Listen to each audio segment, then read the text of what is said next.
dengan berkah, bulan yang penuh dengan keagungan, keberkahan, keagungan. Bulan itu akan dirasakan oleh seorang hamba ketika di bulan dan di tempat itu sibuk dengan beribadah. Sholat itu kan ibadah paling agung luar biasa. Tapi ketika sholat terus mah tetap nilai sholatnya kering. Jadi kadang orang itu terpesona, gurur, tertipu dengan kalimat keagungan. Seperti orang yang sibuk mencari keutamian, fadilah misalnya. Fadilah saum di kaping hiji, Dzulhijjah di kaping salapa. Itu dikejar. Tapi Ramadan terpuasa, misalnya seperti itu, ya kan? Seperti itu. Kayaknya ada orang seperti itu, ya kan? Misalnya dia mampu Senin Kamis, tapi Ramadan tak mampu. Misalnya. Atau rajin tahajud, subuh kakantun, ya misalnya seperti itu. Ini perlu diluruskan cara pemahaman agamanya. Jadi dia mengejar keutamian sunnah, dia mengabaikan apa? Seperti kieu aya jalmi anu mengejar 2 rakaat fajar, ya kan? Karena rakaat fajar khairu minad dunya wa ma fiha. Karena saya mengejar eta subuh kakantun berjamaah 1 rakaat. Padahal saya kene mengikuti takbir pertama dengan imam kakantun 2 rakaat salat sunnah fajar gitu ya. Pilih ya, kenapa telat wae sholat 2 rakaat dulu di rumah. Jadi kakantun wae masbuk wae gitu. Jadi saya kene kumaha mengejar takbiratul ihram pertama imam. Ya, itu saya kene. Kenapa? Karena posisinya sunnah. Numawi kada aya ukuran sabada azan misalnya mau sholat sunnah fajar di rumah, sekiranya masjidnya jaraknya jauh ya dikira-kira ya supaya tidak tertinggal ya di masjid aja. Jadi kadang tadi dia memilih keutamaan, ternyata ada amal yang lebih utama terabaikan. Jelas yaitu amal fardu. Jamaah rahimakumullah, ini kesempatan sakedik kurang sasaran tentang keutamian Yaumul Arafah. Tadi sakedik pribados keutamian 10 awal Dzulhijjah ya salah satunya tadi Allah bersumpah dalam surat Al-Fajr. Kemudian menurut para ulama secara umum keutamian Dzulhijjah itu inti ibadah dalam Islam sadayana lengkap dinasasi Dzulhijjah ya. Tikawin syahadat dukika haji. Jamaah rahimakumullah, anu salajengna tentang keutamian Yaumul Arafah.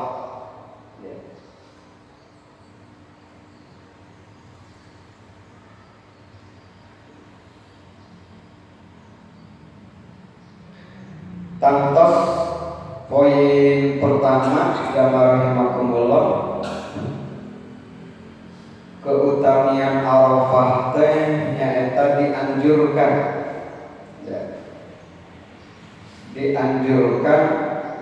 dina dinten Arafah teh naon as-saum puasa.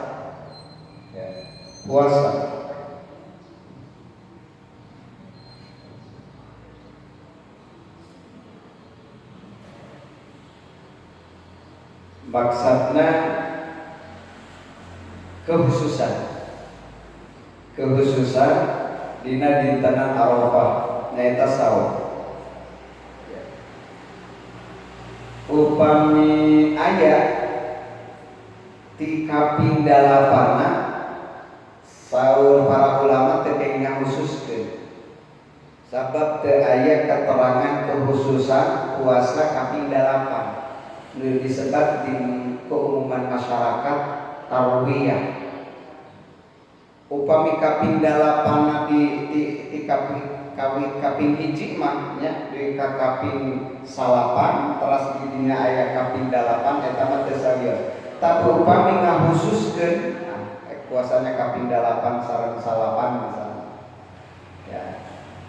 Kenapa? Karena ada sebagian ulama ahli hadis tentang hadis puasa tarwiyah, ada sebagian melemahkan.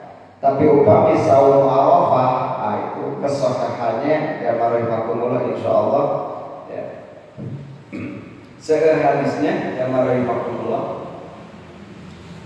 Jadi salah sawios kautamian saum Arafah ya jamaah Arafah ayeuna atau nabi enjing.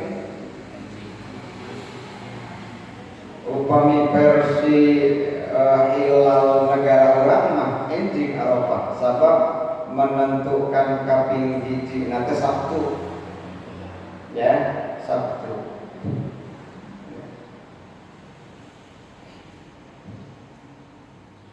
Pertama saum ya saum Arafah. Demawi seueur keterangan tentang ibadah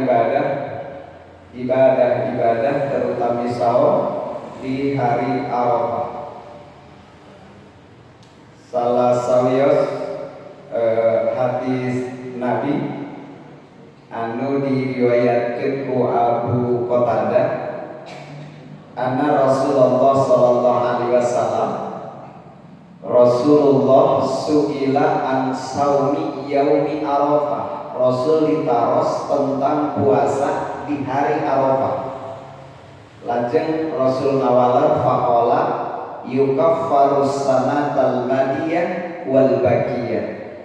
Kata Nabi, puasa Arafah itu menghapus dosa-dosa setahun yang lalu, kemudian setahun yang akan datang. Madiyah tahun yang lalu, kemudian baqiyah tahun yang akan datang. Jadi 2 tahun. Ini yang disebut hadis targhib. Hadis supaya memotivasi orang saum. Ini anjuran. Intinya betapa di hari Arafah itu Allah meluaskan rahmatnya dengan amalan yang ringan, hanya 1 hari berpuasa, tapi efeknya pahalanya begitu besar. Coba bayangkan, hanya puasa 1 hari, tapi keutamaannya bisa menghapus dosa kecil. Ingat, dosa kecil 730 hari. 1 hari puasa, dosa kecil terhapus 730 hari. Ya. Artinya 2 tahun. Sampailah 2 tahun sakit itu. Maka berbahagialah bagi seorang hamba yang dimampukan oleh Allah melakukan ibadah tadi. Maka merugilah orang-orang yang melalaikan. Karena kita seorang hamba butuh ampunan.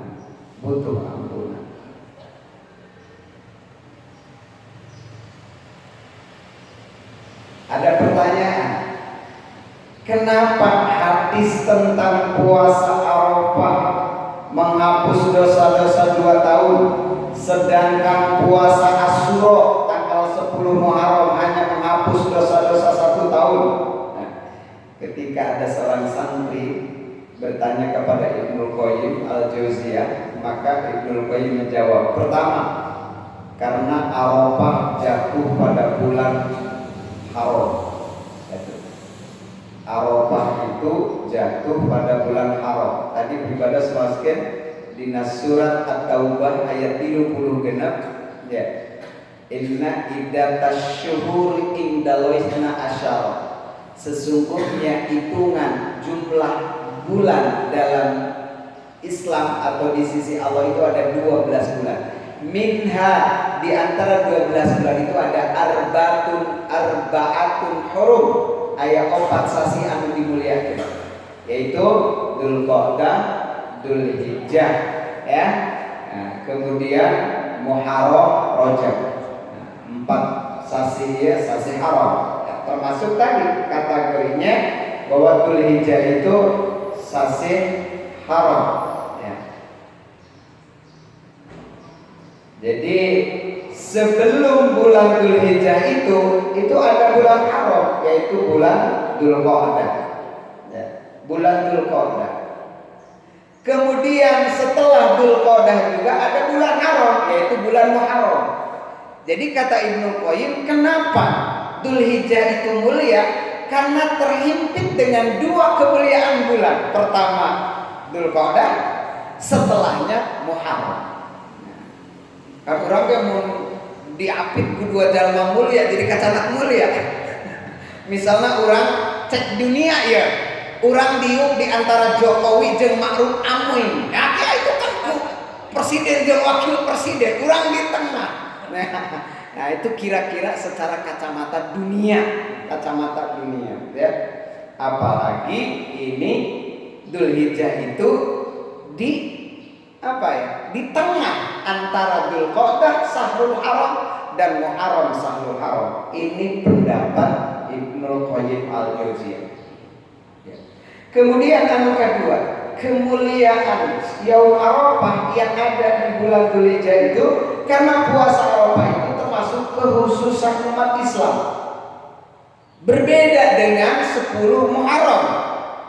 Karena 10 Muharram itu yang disebut Asyura, itu termasuk orang Yahudi di Madinah di masa Nabi, mereka puasa. Kalau di Asyura, ya. Makanya kata Ibnu Qayyim, kalau Arafah itu dampak positifnya dia akan menghapus dosa madiyah setahun yang lalu dan bakiyah setahun yang akan datang. Tapi kalau Asyura itu hanya menghapus 1 tahun, ya. Nah, beliau itu secara teori mengangkat keutamaan kenapa Yaum Asyura itu istimewa, karena di bulan Muharram tanggal 10 orang-orang Yahudi juga suka berpuasa. Nyawawi dianjurkan bagi yang tidak melaksanakan ibadah haji, ya, dianjurkan di tanggal 9 Dzulhijjah itu berpuasa. Bagi orang